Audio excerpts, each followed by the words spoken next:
Hare Krishna, Hare Krishna.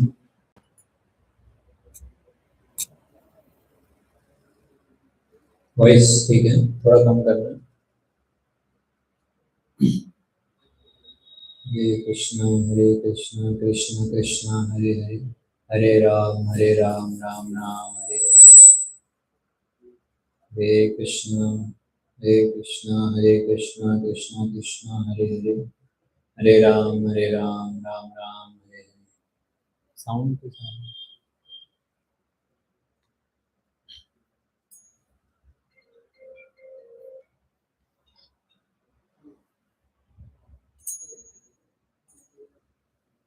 anyone of you is coming for first time? थोड़ा बड़ा सा। हरे कृष्णा कृष्णा कृष्णा हरे हरे, हरे राम राम राम हरे हरे। हरे कृष्णा कृष्णा कृष्णा हरे हरे, हरे राम राम राम हरे। Camera को थोड़ा सेंटर कर दें, क्योंकि or maybe some space can be kept in between. Can you both shift little this?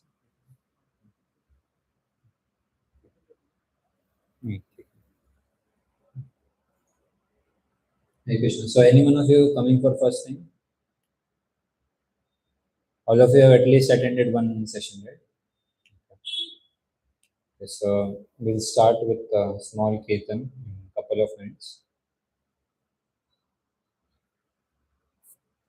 How many of you were present for last session? 1, 2, 3.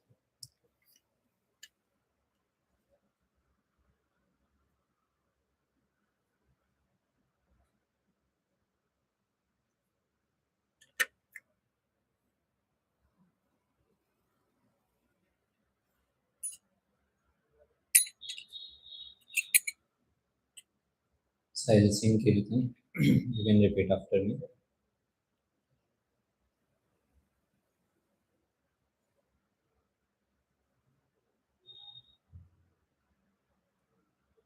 Hare Krishna, Krishna Krishna, Hare Hare, Hare Rama, Rama Rama, Hare Hare. Everyone,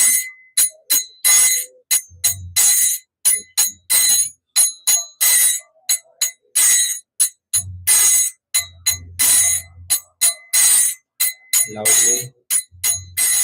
Rama Rama, Hare Krishna, Krishna Krishna, Hare Hare, Hare Rama, Rama Rama, Hare Hare.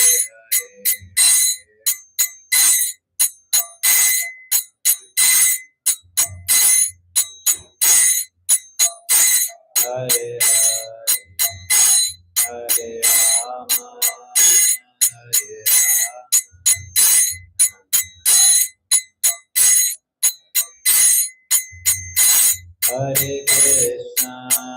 Hare Hare Krishna, Krishna Krishna, Hare Hare, Hare Rama, Rama Rama, Hare Hare.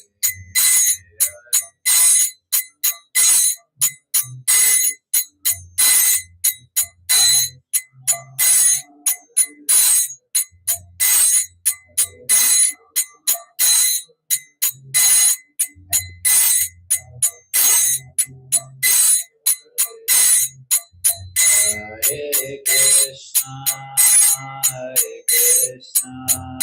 Krishna Krishna, Hare Hare, Hare Rama, Rama Rama, Hare Hare.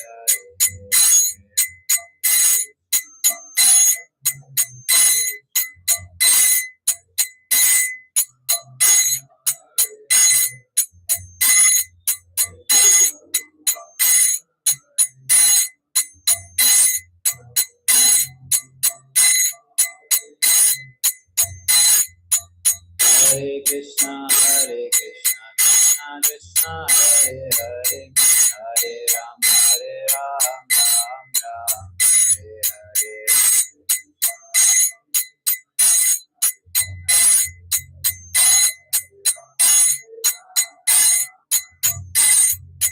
Hare Krishna Krishna Krishna Hare Hare Hare Rama Ram Ram Hare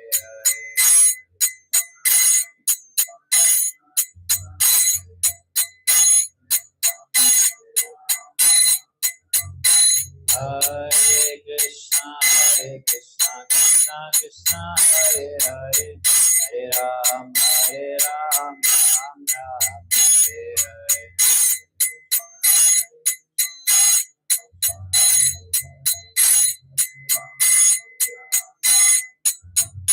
Hare Krishna Krishna Krishna Hare Hare Hare Ram Ram Hare Hare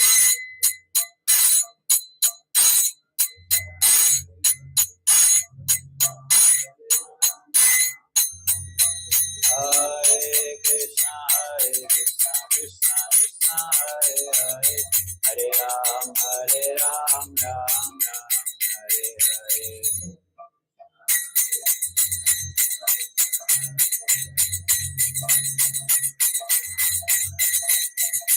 Hare Krishna Krishna Krishna Hare Hare Hare Ram Ram Hare Hare Hare Krishna Krishna Krishna Hare Hare Hare Ram Ram Hare Hare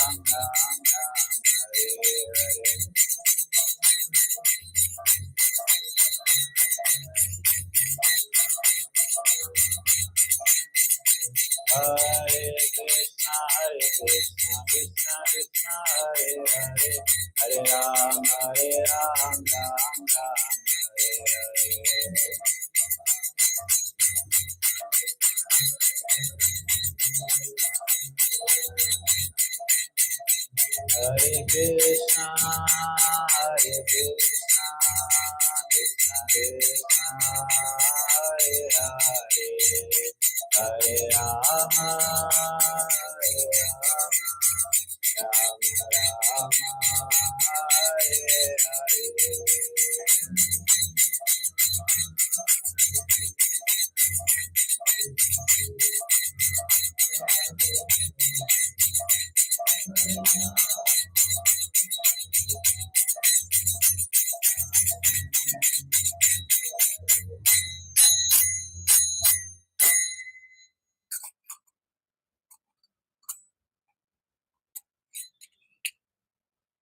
Hare Krishna. Welcome all of you once again for Saturday evening FOE classes. So we'll begin with prayers. You can repeat after me. Om Namo Bhagavate Vasudevaya.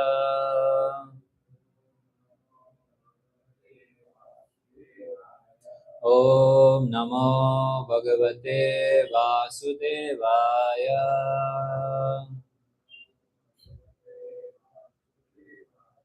Om Namo Bhagavate Vasudevaya.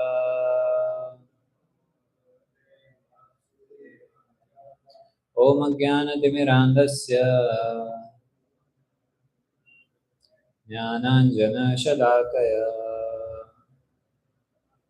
Chakshurunmilitam Yena Tasmai Shri Gurave Namaha. Namo Vishnupadaya Krishna Preshaya Bhutale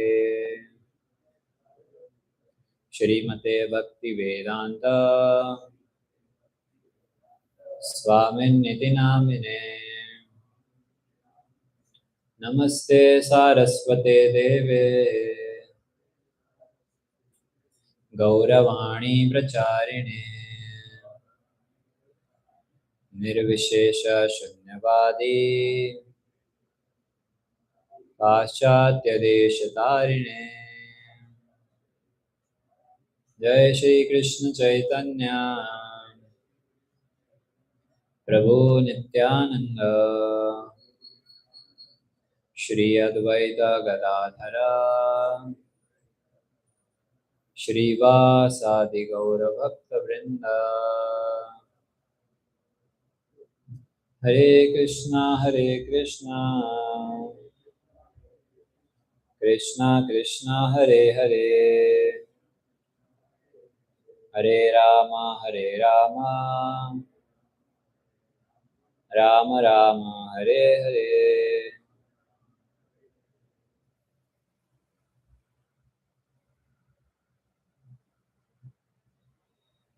I hope all of you had lunch. As your voice was not coming out, I was thinking maybe you did not have lunch properly. But don't worry, after the class we'll provide prasadam. So again, welcome everyone for this wonderful series, which is based on Bhagavad Gita.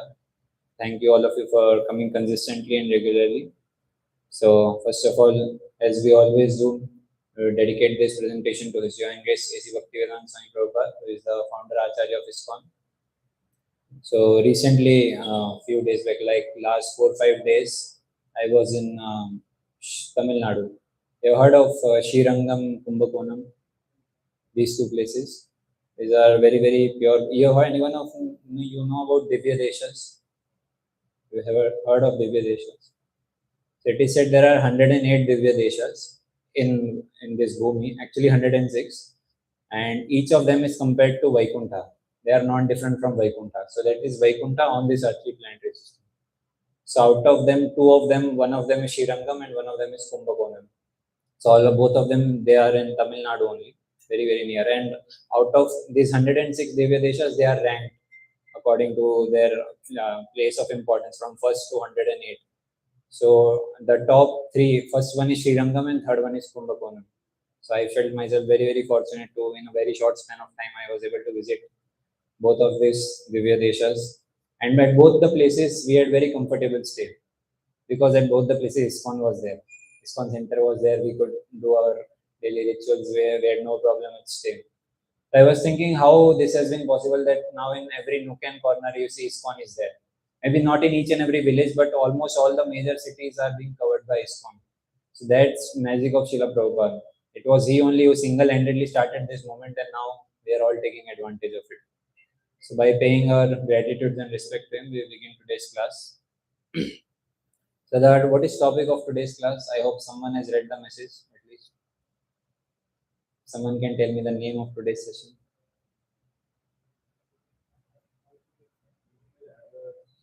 Correct.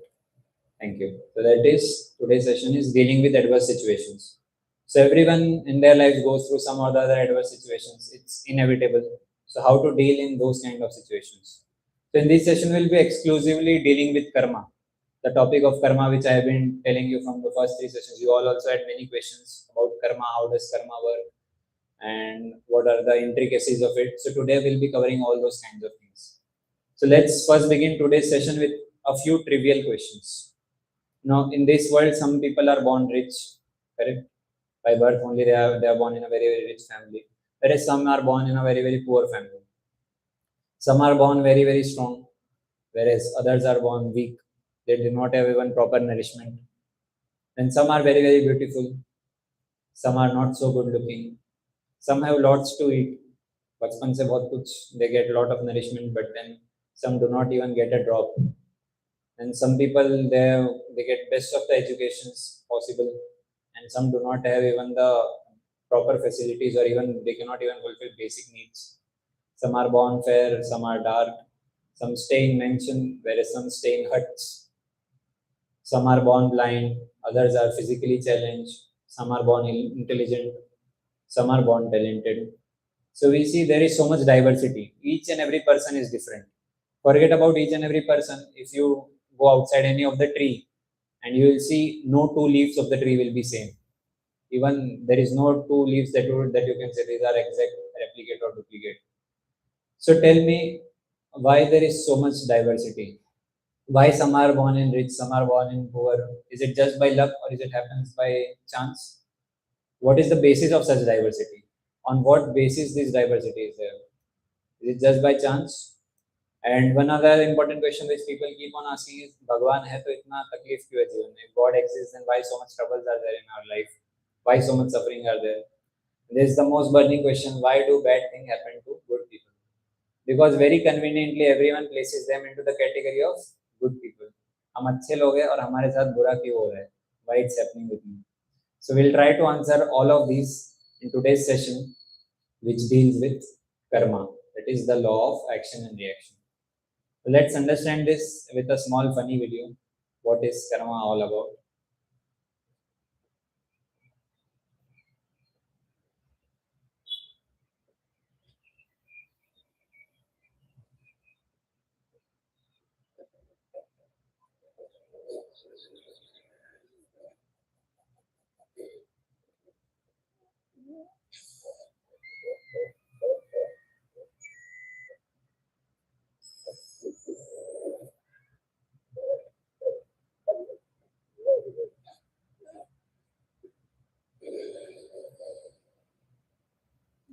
This karma. It all comes back to you.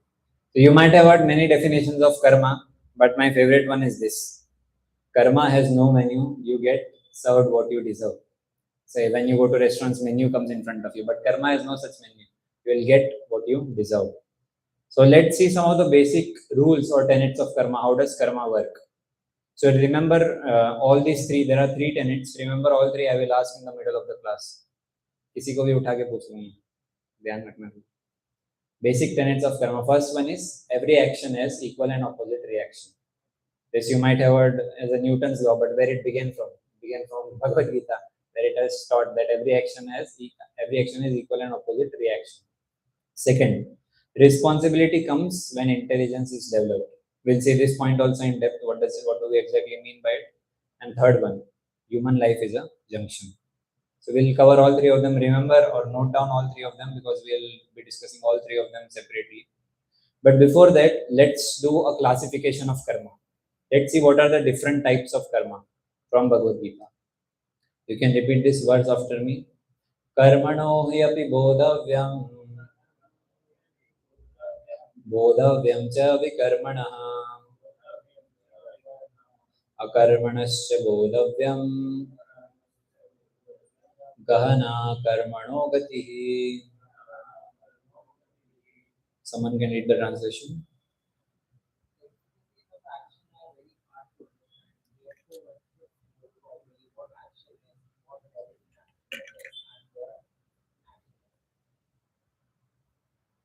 So there are three types of actions. First is karma, second is vikarma, and third one is akarma. So these are three types of actions. That is karma, akarma, and vikarma. So let's see what all three of them are. First one is karma. That is punya activities. Punya के बारे में सुना है? You all have heard good activities. So any examples of good karma, punya? Teaching, okay. Teaching what? Okay. Anything else? Donation, charity, go seva. They're basically all these feeding poor, giving alms, building hospitals, and all philanthropic work. So that comes under good karma, punya. And what is the result of good karma? Enjoyment. Enjoy madi. So good karma, punya are those activities which produce good results. Those activities which are producing good results. Now what is papa? Bad karma. First of all, tell me, how do we understand whether an activity is good or bad? By the result, okay. Okay, if let's say a terrorist come and I kill a terrorist, I'm hurting a terrorist. So is it a good karma or bad karma? If we go like this, like everyone's definition of good and bad is different. Like if we go, if an alcoholist is sitting here, he will say drinking is the best thing. Peena sabko peena chahiye, like that. So therefore, then what is the basis? From where do we derive that what is a good karma or bad karma? So just like if you go to laws, so there they have law book. From there they decide. So law book for us is scriptures, the Vedic scriptures which are there, which is represented by Bhagavad Gita. It has very well defined the boundaries of what are good karma and what are bad karma. So the scriptures are the basis, not according to my own whims and not according to my own opinions, but what is the opinions of scriptures. That is the law book for us. So, and basic examples are murder, crime, thievery, and so many other activities that comes under. Basically, what is papa? Those activities which lead to bad result. The result is bad, not good. About it, this comes in Bhagavad Gita. But those who, out of envy, disregard these teachings and who do not follow them regularly are to be considered bereft of knowledge, befooled, and ruined in their endeavors for perfection. So basically, this is the definition of papa: those who disregard the teachings of the scriptures. So that activities are themselves considered to be papa. Now you might have, punya, good karma. You heard karma and vikarma. So vikarma, then what is remaining? Third one, अकर्मा. So what do you mean by अकर्मा? ये तीसरा नया कहाँ से आ गया? दो ही सुना था आज तक का, या तो गुड एक्टिविटीज या तो बैड एक्टिविटीज. व्हाट इज अकर्मा? No karma, but then it comes under classification of karma. Means karma should be there.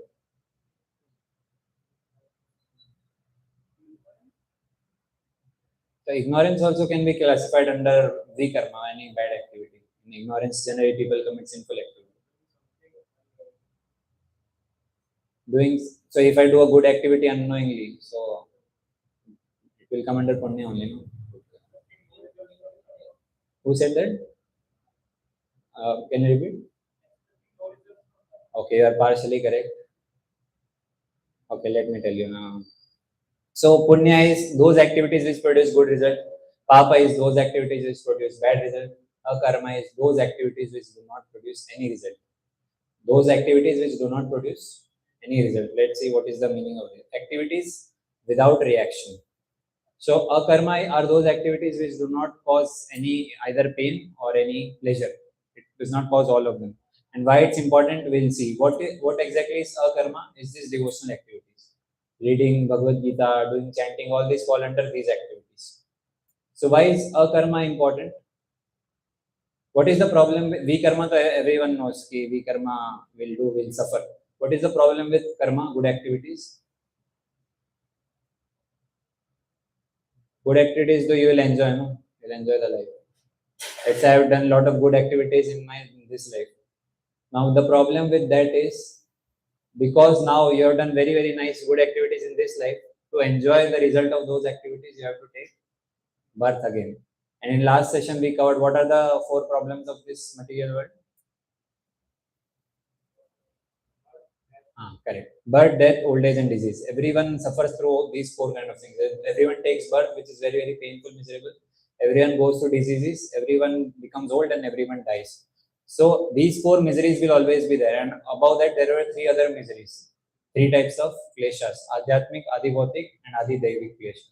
Those are miseries from other living entities, miseries from our own body and mind, and miseries from supernatural forces. So even if you do good activities, but still you have to be suffering from all these 7 activities. So therefore, the main goal is considered to be liberation. When you can attain liberation? When you do akarma. Because now the activities you are doing, it is not producing any result. So now no result, so now you do not have to come back to enjoy or suffer the resultant activities. And this should be performed by everyone. So tell me, what is everything made up of from whatever sessions you have learned? Everything which you see tangible in this material, or what is this made up of? The 5 elements, anyone remember? So anything you see in this material is nothing but combination of earth, water, fire, air, ether. Be this laptop, this body, this mobile phone, or anything is made up of combination of these 5 elements. Now, what is the source of these 5 elements? Nature. Who is the source of nature? Lord. Do we manufacture water on our own? We may transform it to our own needs, but then the basic components are coming from God only. So therefore, everything belongs to Lord only. Everything which you see, you cannot say that this laptop belongs to me, because the basic constituents of it is made by God only: earth, water, fire, air, ether.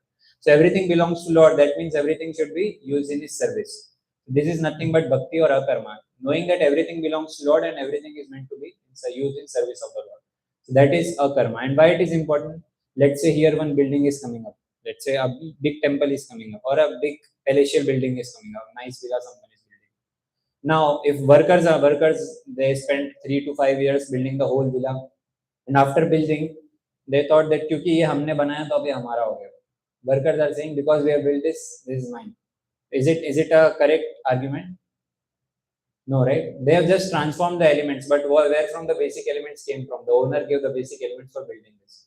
Similarly, everything in this material world comes from God only.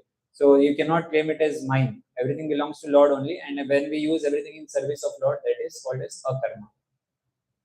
And we accept the remnant as prasad. So then that is akarma. This definition comes in Bhagavad Gita that those persons who execute their duties according to my injunctions and who follow these teachings faithfully without envy become free from bondage of fruitive action. So one who follows basically the teachings of Bhagavad Gita is automatically doing akarma. So he is automatically doing devotional service. So how can we do akarma? It's simply by following the teachings of Bhagavad Gita. That's it. Now let's just for a revision, tell me what are the three types of karma?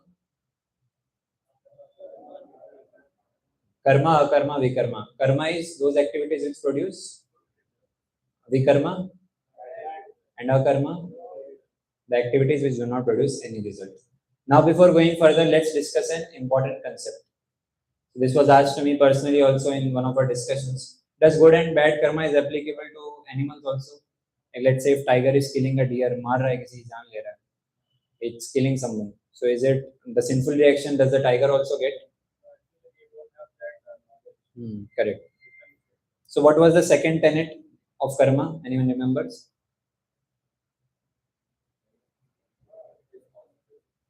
Correct. Responsibility comes when intelligence is developed. So this is corresponding to this example because animals' intelligence is not very, very developed.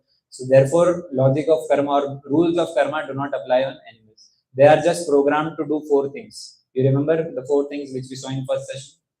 What are the four things which everyone is doing? Eating, sleeping, mating, defending. So they are just programmed to do only these four kind of activities. So that is the day. And what was the difference between us and animals? The intelligence to intelligence to extent that cat also has intelligence. How? Correct. So ability of higher inquiry. That we can have higher inquiry that why am I suffering in this world? But a dog will never ask me, "Mere जीवन में इतना दुख क्यों है?" So that is the difference between us and animals. So this is the second tenet. So good and bad karma. It's not that because tiger is killing a deer, so it will get sinful reaction, it will suffer. No, it is already programmed to do that kind of activity. But then if a human being does the same activity, even though he has higher inquiry and higher intelligence, then he is going to suffer for that. Now let's see the third and final tenet. What was the third tenet? Third law of karma. Human life is a junction. What do you mean by a junction? Railway junction suna hoga. This junction. What is the meaning of junction? Correct. The railway, it is basically a station where two or three or more railway lines they converge together, and then you can switch the paths from there. So why is human life called as a compared to a junction? So basically, our activities in this life will decide our future destination, whether we'll go to higher species of life or whether you will go to lower species of life. So therefore, it's a junction. You can switch between the species. If you do good activities, you will be upgraded. If you do bad activities, correspondingly, you will be degraded. Let's see a very nice verse from Bhagavad Gita that explains that how we do change the body. You can repeat after me. Vasamsi jirnani yatha vihaya navani grinati naroparaani तथा शरीराणि विहाय जीर्णानि अन्यानि संयाति नवानि देहि. Someone read the translation. As a person puts on new garments, giving the old ones, the soul similarly accepts new material bodies, giving the old and helpless. So, what are bodies compared to in this example? The clothes which you wear. So, just as you keep on changing clothes, similarly, soul also keeps on changing the body. Now, let's say you went to some shopping mall to buy some clothes. So, on what basis you will select the clothes? Maybe you like the T-shirt very much. And then what is the first thing you see in T-shirt? Price is the correct answer. If the quality is very nice, then you will see what is the price tag on it. And then you will see 5,000, then you will say, no, it's not very good. The quality is not sunny. So based upon your how much credits you have, based upon that, you will get the clothes. So similarly, it's with karma. Whatever karma credits you have, based upon that, you might want a very big, nice body, but then whatever karma credits you have, based upon that only you will get the next body. So let's see varieties of bodies that are available. जैसे shopping mall में जाते हैं, there are varieties of t-shirts available, jeans available. So let's see what are the various kinds of species that are available which are sold transmigrates. This is a very nice shloka in Vishnu Purana. So that explains what are the various kinds of species. Someone can read the translation if it's visible. Maybe someone from the front. There are 9 million species living in the water. There are also 2 million non-moving living entities, such as trees and plants. There are also 11 lakh species of insects and reptiles, and there are 1 million species of birds. As far as quadrupeds are concerned, there are 3 million varieties, and there are 4 million species. So total there are 8.4 million kinds of species that are available. 8.4 million types of bodies that are available. So this is the classification that comes under Vishnu Purana. And by our actions, you will decide whether which one of the species you will get. So this answers the question that what is the basis of such diversities? It's because of your own karma, you are getting different bodies and so you are suffering or enjoying different activities. So God need not be involved here, God need not be blamed. It's our only karma only that we are going through these things. Now let's see another verse from Bhagavad Gita that talk about how we receive the next body. On what basis do we receive the next body? Yam yam vapi smaran bhavam yajatyante kalevaram tam tam eveti kaunteya sada tad bhava bhavitah. Translation. Whatever state of being one remembers, when he quits his body, O son of Kunti, that state he will attain without fail. Who is son of Kunti? So here Krishna is telling to Arjuna what he is telling, on what basis you get the next body. Whatever thought process will be there during the end of your life, whatever you are thinking about, based upon that you will get the next body. So do you find any contradiction from what we have learned till now? First, initially, what we call, on what basis we get the next body? Based on karma, whatever karma you have. Here what it is saying, whatever state of being, what is the thought process at the end of life, based on that he get the next body. So do you find any contradiction? पहले बोला कर्मा के through, अभी बोला कि वो जब last moment पे जो सोच रहे होंगे, so I will think of nice body, Hrithik Roshan के बारे में सोच के मैं मरूंगा तो I will get a body of Hrithik Roshan. So this is a contradiction. कर्मा तो बुरा किया होगा, then how can you get nice body? So we see contradiction. So therefore it is said that Vedic scripture should be studied under some guru. Otherwise, if you try to study by your own, you will find nothing but contradiction, and you won't be able to explain. Then you will say that things doesn't work or scriptures are incorrect. So how to understand it? It's very, very simple. So generally it is said that during the time of death, it's very, very painful condition of a person. He is completely becomes blank. He does not know even what to think. So much pain is there. I had explained from Daru Brahma that how much pain a living entity suffers through. Anyone remembers? 100 scorpions biting together. So we asked, one of the person had experience of one scorpion bite, and then that multiplied by 100. That is the, so at that time it's not that मैं जो चाहूँगा मैं वो सोच लूँगा. It does not happen. Whatever karma, whatever activities you have done through the whole life, only that will be relayed in front of you during the time of death. So ऐसा नहीं I'll think of anything and I'll get the corresponding body. But then whatever activities you have, karma you have done throughout the life, based on that only will be your thought process at the end of the life also. And therefore there is no contradiction. जो कर्मा किया है उसके हिसाब से you will get the body. So now let's try to answer another important burning question, that do we get karmic reaction in same life? जो कर्मा किया है उसी जन्म में हम भोगेंगे. What do you say? Your doubts will take at the end of the session. So tell me about this. Do we get the karmic reaction in same life only? Depends. Okay. थोड़ा अभी मिलता है, थोड़ा बाद में मिलता है. Same life. Okay. Anyone saying कि इसी लाइफ में मिलता है? Actually इसी लाइफ में मिल गया तो हम झेल नहीं पाएंगे जितना जो whatever activities we have done. So actually it's divided over lifetimes. So Like an example is given of seed. Like different types of seed, it takes different time for germination. Mango tree may germinate after 5 to 6 years. Some other trees they germinate in 1 or 2 months only.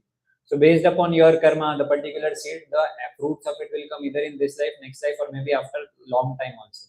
And there is a classic example from Mahabharata. Anyone knows that example from Mahabharata?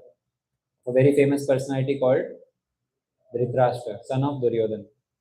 So when the war was over, when all his 100 sons were killed, at that time he was lamenting a lot and he asked Krishna that why did this happen to me?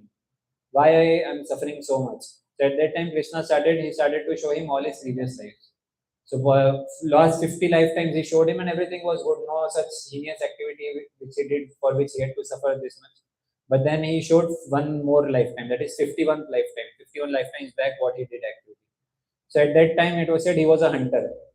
He was a hunter, and what he did, a couple bird were there, and they had 100 eggs laid down, and he wanted to hunt the birds, but then the birds somehow flew away. They ran away, and in frustration, you broke all the 100 eggs of those birds, and those birds they could do nothing but they could lament on the death of their kids.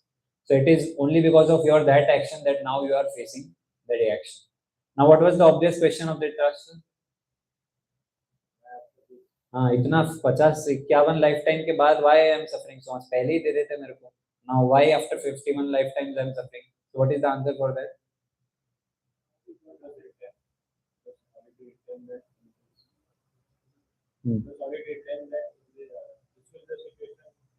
Actually, there is an explanation given that for getting, it is said that for even getting one child, you have to do a lot of good activities. Then you can beget even one child, good karma. So now to beget 100 kids at that time together, that's a very, very big punya activity. So it requires a lot of pious credit. So these 50 lifetimes you are doing nothing but amassing the pious credits to get 100 children. And now since you had amassed, now you got the 100 children and now they were stolen away from you. So this is this is what the intricacies of karma are. It's very, very dangerous and difficult to understand also. So now this leads us to another interesting question, that is everything fixed in life? सब कुछ तो fix ही है, जो past में किया होगा वो भोग रहे अभी. So is that everything is fixed in life?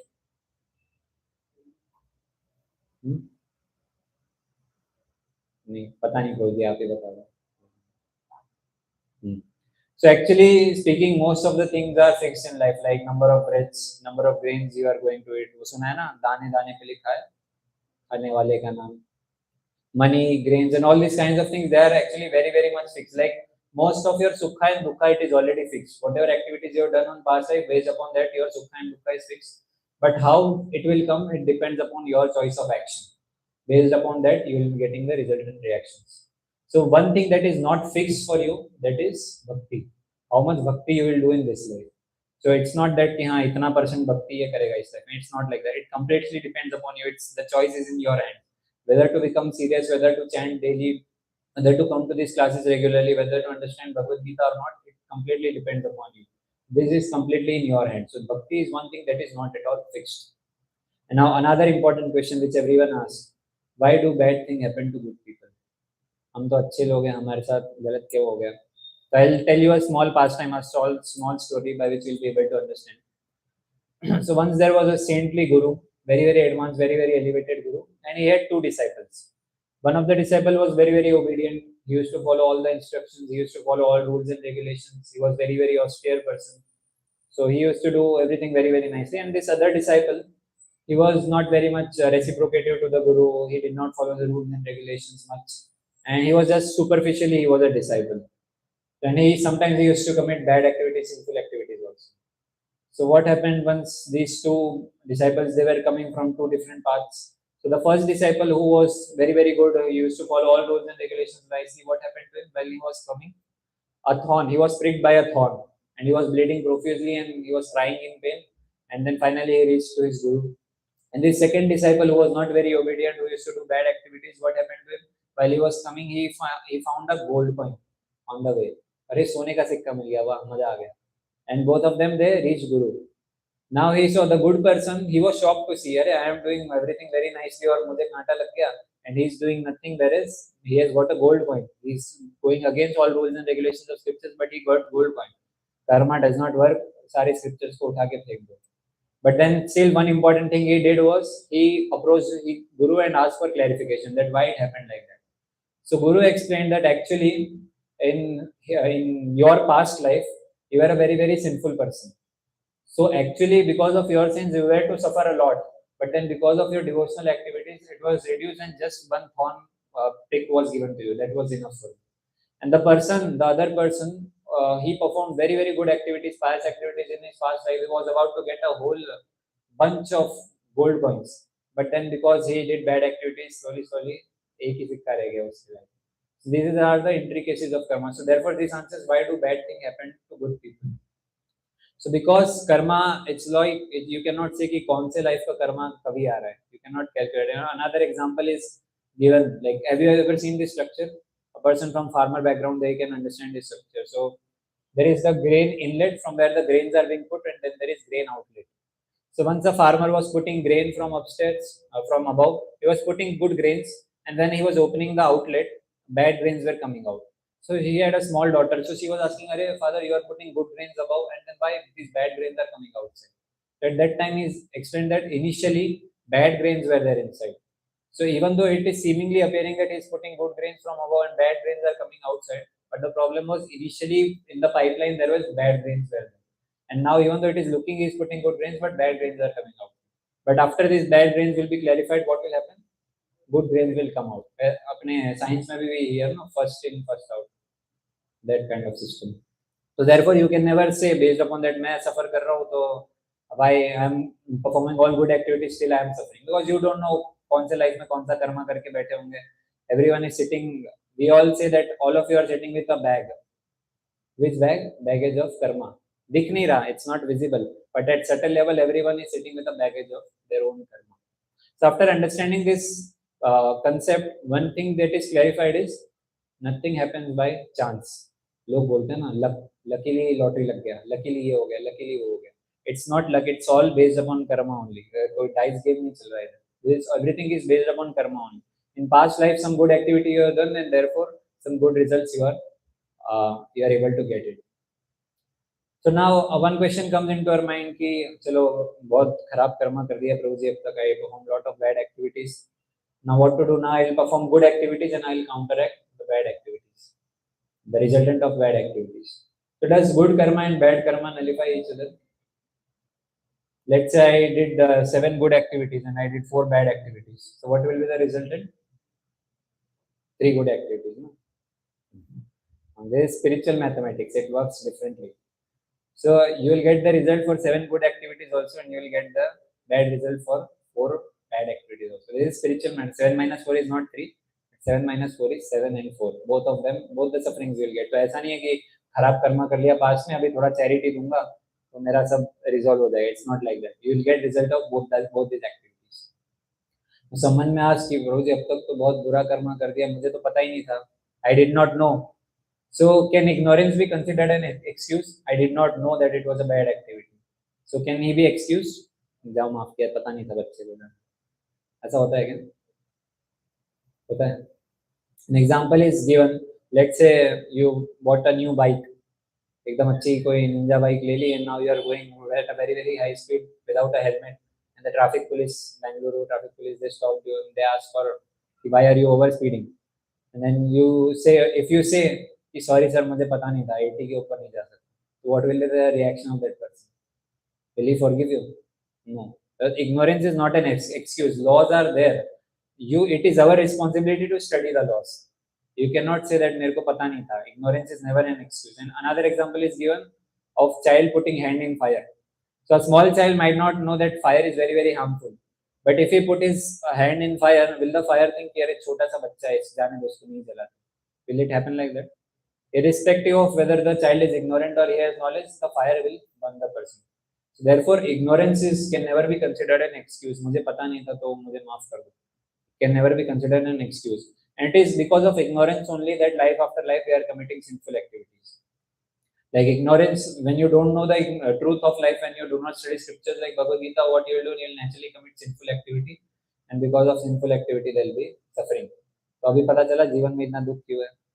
It's because of our sinful activities. Sinful activities is because of ignorance. So therefore, from starting from first session, I am focusing on this thing only, that you need to develop intelligence. And how do you develop intelligence?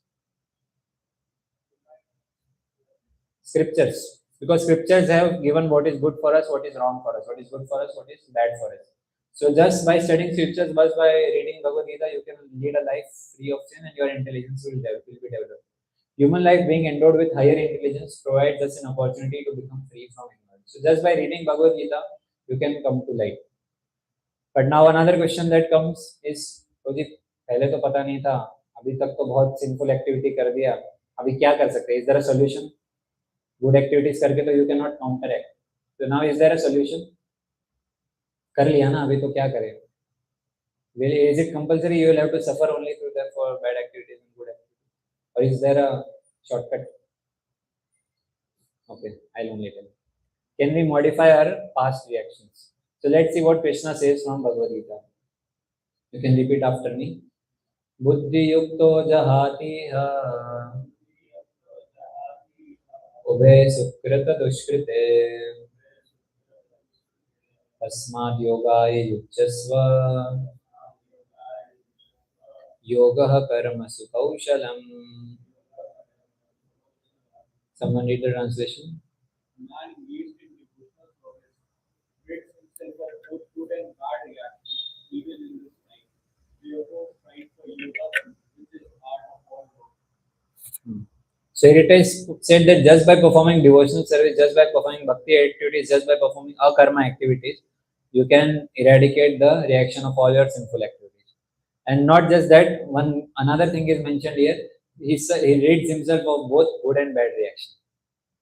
सिर्फ bad नहीं जाएगा, good reaction भी चलेगा. अभी now you may से प्रोजी good reaction वैसे थोड़ा सा ही है, थोड़ा सा माइन्यूट क्वांटिटी इज देयर, वो भी चला जाएगा. That will also be eradicated.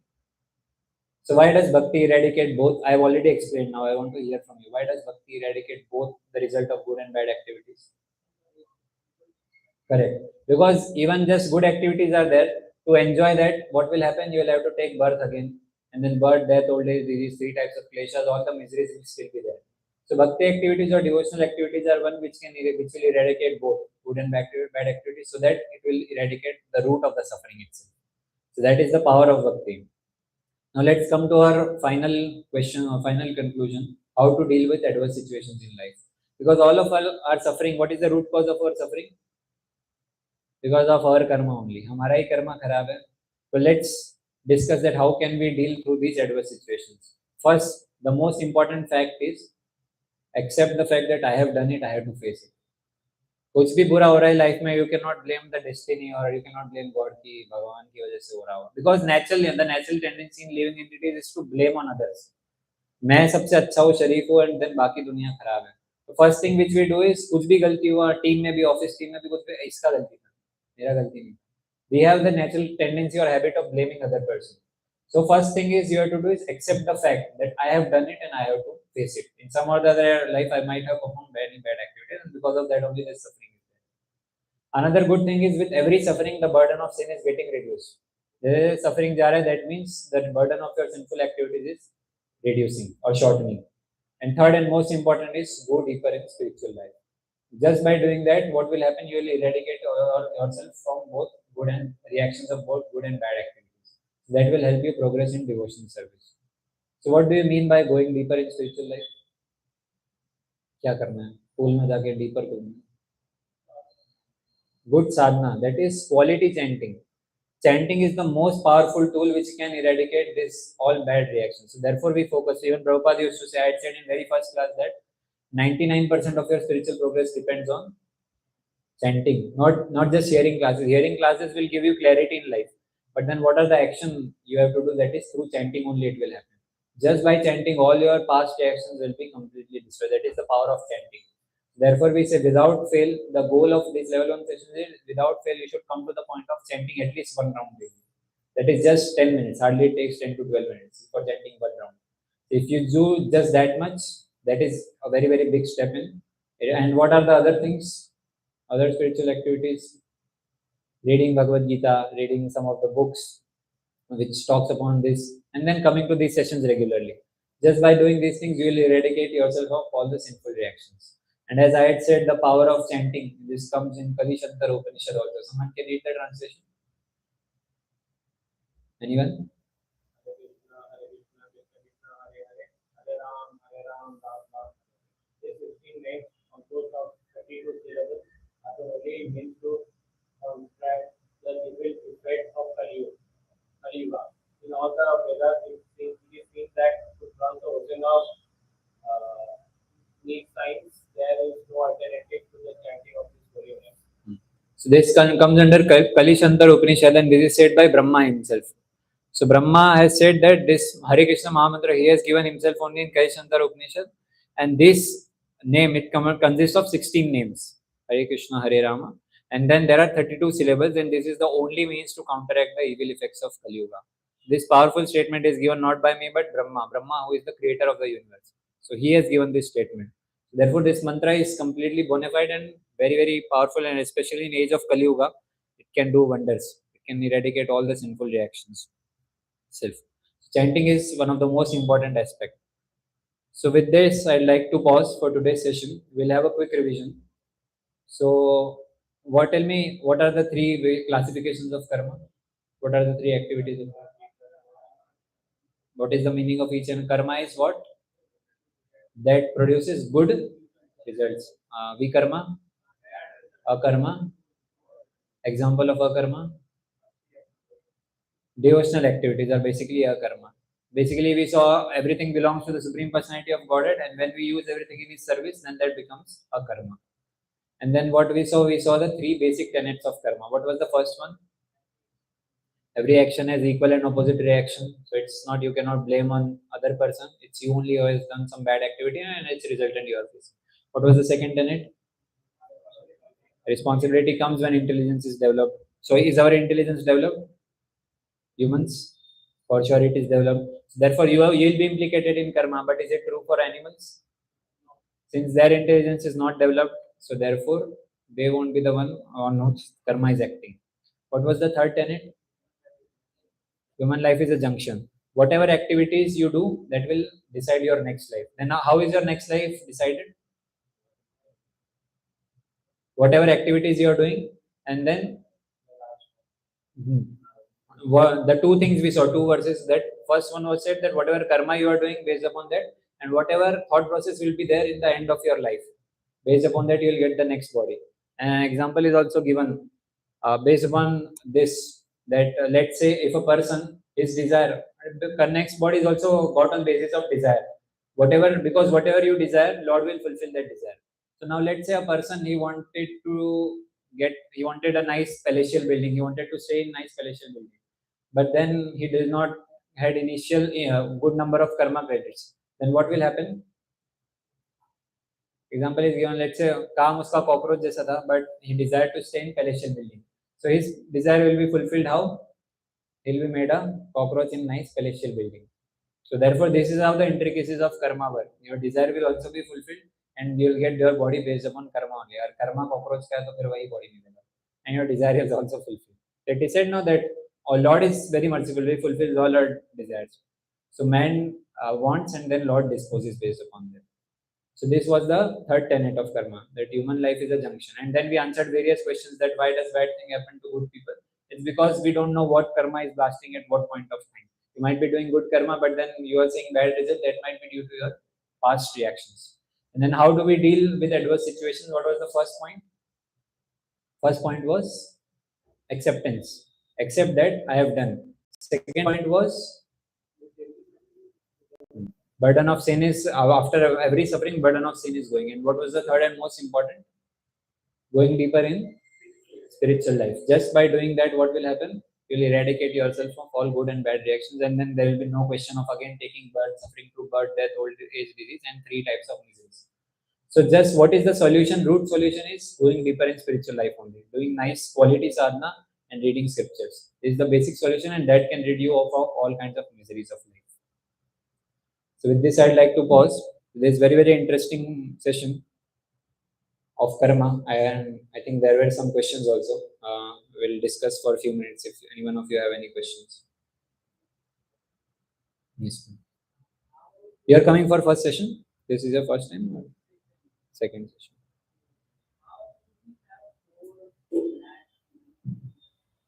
This is very good question. When I didn't knew how many of you will notice, but okay, one person noticed. So it was given that how many kinds of human species are there? 400,000 or 4 lakh species. तो ये species तो हम एक ही देखते हैं. So what is these species? So these species are not just on gross platform but at subtle platform. Like the body of demigods, body of Brahma, and the body of other degraded people, all of them, like there are some people from a very very degraded background, like forest dwellers. They stay in for वो Africa में देखा होगा ना, the tribal people. So all these are various species based upon development of consciousness, not just based on development of external body. So based upon these consciousness of 400,000 kinds, based upon that you will get a particular body. So all these are various classifications: body of demigods, body of Brahma, body of, in human circle also there are various classifications based on development of consciousness. Because in you see in tribal life, their consciousness is not much developed. They are almost similar to animals. They are living like animals only. So just based upon how much consciousness is being upgraded, based upon that the species of life is being decided. So therefore, that's how we have so many species of life based upon one's own consciousness. Okay. Anything else? One second, you can say in mic so that everyone.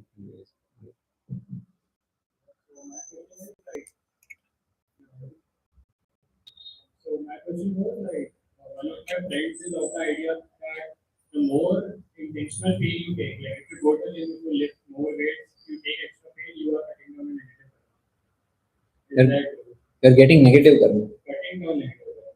Basically, if you intentionally take extra pain, let's say you are doing like more push-ups, taking an extra pain, you are cutting down on negative karma. No, it's What extent do you think? actually no. As I said, there is no question of thinking. My opinion, this opinion. What is given in scriptures that we follow. There is nowhere a scriptural statement. It cannot be a scriptural statement because at that time there was no question of gym or other kind of thing. Basically, your point was that any extra effort which we are taking, so does that reduce our this sinful reaction? So it's not like that. It's nowhere mentioned as such in scriptures. This cannot be concluded. Obviously, you can make extra efforts. Some people make very much extra efforts to earn lot also, and they by doing putting extra efforts, they may earn more also based upon their destiny. Maybe they were to earn 1 crore only, but they overworked and they got 2 crores somehow. But then what will happen? Karma will again work, and somehow or the other you will lose that 1 crore again because you are not entitled to have that kinds of fruits, even though you wanted to endeavor and you over endeavored for it to get it. But still, it will go in due course of time. कोई ना कोई बीमारी लग जाएगी, it will be stolen or something will happen. So you cannot enjoy or suffer more than what you are destined to do. And these activities cannot cut the karma. The only activity that can cut karma is devotional activities. That's what we discussed. Only that can remove karma. It's not that voluntarily, let's say that so I can go on killing someone and then I'll do 100 push-ups. So khatam ho gaya. So then how is it justified?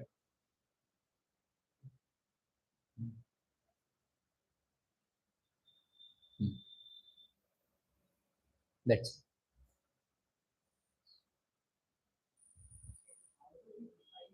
close. Close.